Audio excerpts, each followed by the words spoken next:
તો આ સાથે સમાચાર ભાવનગરથી પ્રાપ્ત થયા છે, જેમાં ઓનલાઈન છેતરપિંડીની ઘટના સામે આવી છે। તો વેપારી સાથે ઠગાઈની ઘટના સામે આવી।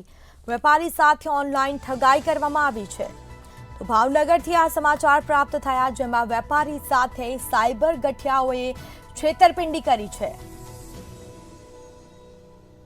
66,67,000ની ગઠિયાઓએ છેતરપિંડી આચરી। MG રોડ પર આવેલી દુકાનના માલિક સાથે ઠગાઈ કરવામાં આવી છે, જેમાં શેરબજારમાં રોકાણ કરી કરોડો કમાવવાની લાલચ આપી અને પૈસા પડાવ્યા હતા।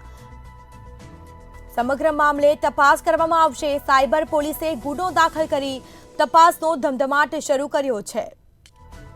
તો આ સાથે ભાવનગરમાં વેપારી સાથે ઓનલાઈન ઠગાઈની ઘટના બની છે, જેમાં વેપારી સાથે સાયબર ગઠિયાઓએ છેતરપિંડી આચરી છે, જેમાં શેરબજારમાં રોકડ નાણાં લીધા છે, જેમાં કરોડો કમાવાની લાલચ પણ આપી છે। આ સાથે સાયબર પોલીસે ગુનો દાખલ કરી તપાસનો ધમધમાટ પણ શરૂ કર્યો છે। તો ભાવનગરમાં વેપારી સાથે ઓનલાઈન ઠગાઈ કરવામાં આવી છે। છેતરપિંડીની આ ઘટના સામે આવી। વેપારી અને સાયબર ગઠિયાઓએ છેતરપિંડી કરી છે।